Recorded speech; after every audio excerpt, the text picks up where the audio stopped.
Uma vida com propósito, de Rick Warren. Afinal de contas, por que estou aqui?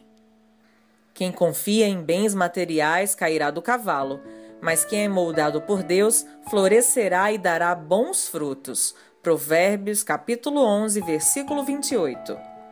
Felizes os que confiam no Senhor. São como árvores plantadas às margens de um rio, cujas raízes alcançam águas profundas. Tais árvores não são afetadas pelo calor, nem se preocupam com longos meses de seca. Suas folhas permanecem verdes e produzem um fruto delicioso. Jeremias, capítulo 17, versículos 7 e 8. Dia 1. Tudo começa com Deus. Pois tudo, absolutamente tudo, acima e abaixo, visível e invisível, tudo começou nele e nele encontra propósito.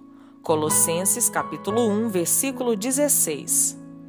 A menos que se admita a existência de Deus, a questão sobre propósito de vida não tem sentido. Bertrand Russell, ateu. Você não é o foco. O propósito de sua vida é muito maior que a realização pessoal, a paz de espírito ou mesmo a felicidade. É muito maior que a família, a carreira ou mesmo os mais ousados sonhos e ambições. Se você quiser saber por que foi colocado neste planeta, deverá começar por Deus. Você nasceu por um propósito dele e para cumprir o propósito dele. A procura pelo propósito da vida tem intrigado o ser humano há milhares de anos. Isso porque normalmente erramos já no ponto de partida, nós mesmos. Fazemos perguntas egocêntricas como: o que quero ser? O que devo fazer com minha vida? Quais são meus objetivos, minhas ambições e meus sonhos para meu futuro? Concentrar tudo em nós mesmos, porém, jamais desvendará o propósito de nossa vida. A Bíblia diz: a vida de todas as criaturas está na mão de Deus. É Ele quem mantém todas as pessoas com vida. Isso está em Jó, capítulo 12, versículo 10. Ao contrário do que afirmam livros conceituados, filmes e seminários, você não descobrirá o sentido da vida olhando dentro de você mesmo. É provável que já tenha tentado isso, mas você não criou você mesmo, logo não pode dizer para que foi criado. Se eu lhe entregar uma invenção totalmente desconhecida, você não saberá para que serve, nem a própria invenção terá a capacidade de lhe dizer. Somente o inventor ou o manual do fabricante poderiam atestar sua utilidade. Certa vez, fiquei perdido nas montanhas. Quando parei para perguntar como chegar ao acampamento, disseram-me: não existe acesso por aqui. Você precisa ir pelo outro lado da montanha. Da mesma forma, você não pode chegar ao propósito de sua vida concentrando-se em você mesmo. Deve começar com Deus, seu Criador. Você só existe porque o Senhor deseja que você exista. Você foi feito por Deus e para Ele, e até que compreenda isso, a vida jamais fará sentido. Somente em Deus descobriremos nossa origem, nossa identidade, nosso significado, nosso propósito, nossa importância e nosso destino. Todos os outros caminhos levam a um beco sem saída. Muitos tentam usar Deus para a autorrealização, mas isso é contrário à natureza e resultará em fracasso.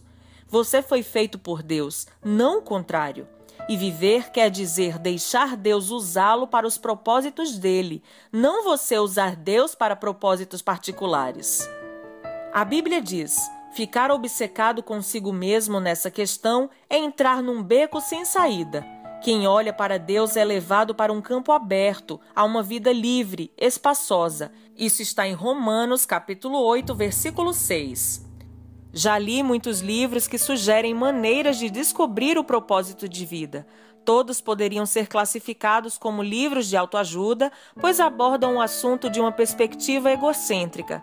Livros de autoajuda, até mesmo os cristãos, normalmente propõem os mesmos passos previsíveis para encontrar o propósito para a vida.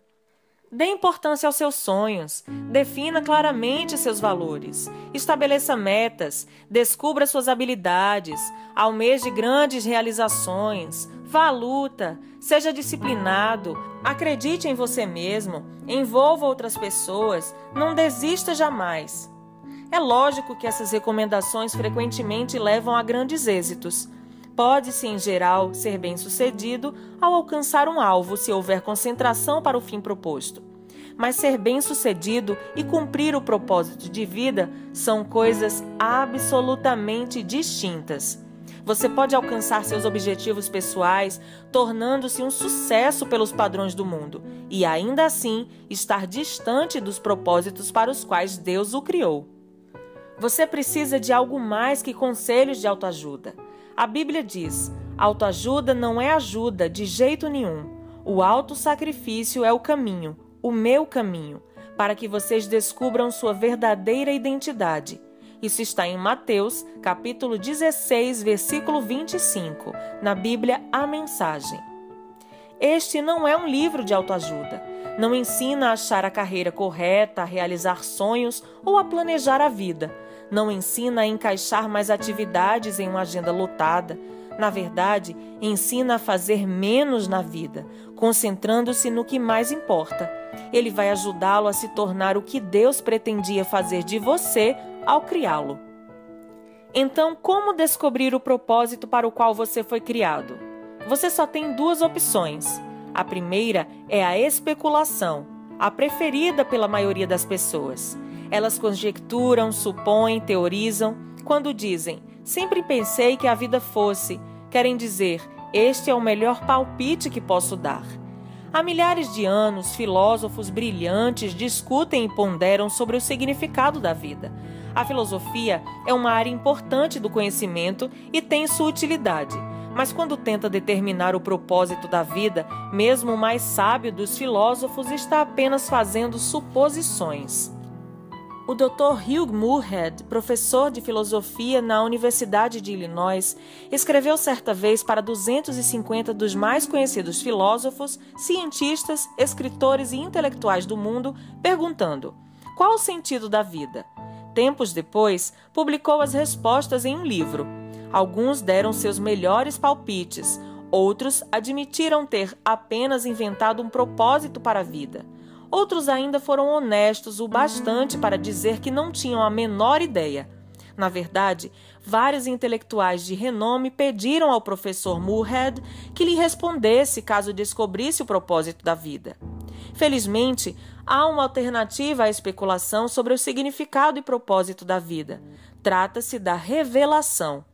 Podemos recorrer ao que Deus revelou sobre a vida em sua palavra. O modo mais fácil de descobrir o propósito de uma invenção é perguntando ao inventor. Descobrir o propósito de sua vida funciona da mesma maneira. Pergunte a Deus. O Senhor não nos deixou às cegas para ficarmos nos questionando e conjecturando. Ele claramente revela nas páginas da Bíblia os 5 propósitos que tem para a nossa vida. É o nosso manual do proprietário, que explica por que estamos vivos, como a vida funciona, o que evitar e o que esperar do futuro. Ele explica o que nenhum outro livro de autoajuda ou de filosofia pode saber. A Bíblia diz: a sabedoria de Deus é algo misterioso que encerra a profundidade de seus propósitos. Nada tem de vaga e superficial. Ela não é uma nova mensagem, é a mais antiga, o que Deus determinou como forma de produzir o melhor dele em nós, muito antes que entrássemos em cena. Isso está em 1 Coríntios, capítulo 2, versículo 7. Deus não é apenas o ponto de partida de nossa vida, é a fonte dela. Para descobrir seu propósito de vida, você deve recorrer à palavra de Deus, não à sabedoria do mundo. Edifique a vida sobre verdades eternas, não sobre psicologia popular, histórias inspiradoras e estímulos para alcançar o sucesso. A Bíblia diz: muito antes que ele estabelecesse os fundamentos da terra, ele já pensava em nós e nos escolheu como alvo do seu amor, para nos fazer completos e santos por meio desse amor.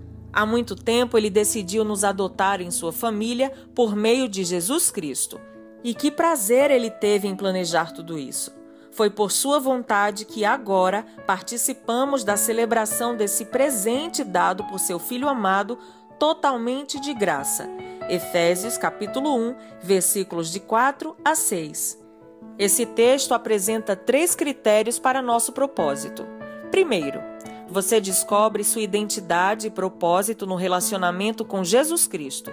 Se você ainda não vive esse relacionamento, explicarei mais adiante como iniciá-lo.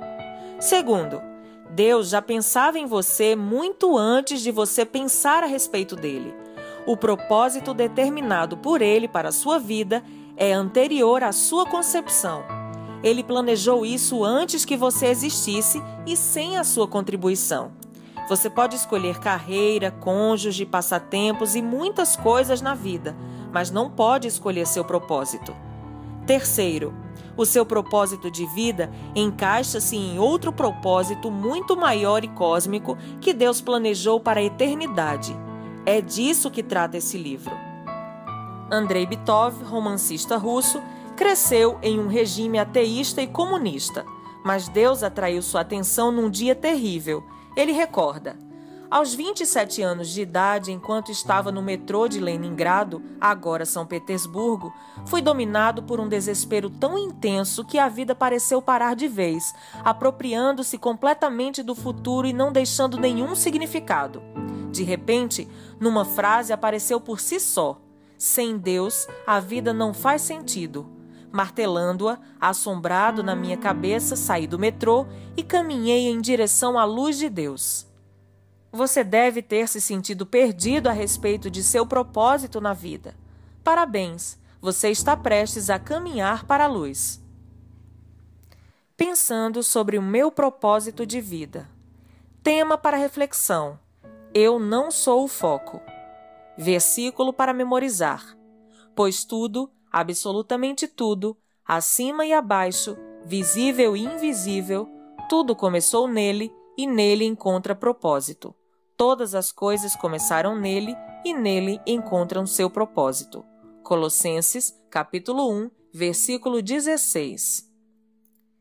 Pergunta para meditar.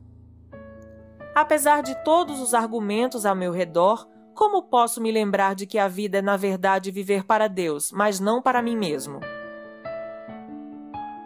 Até o próximo áudio.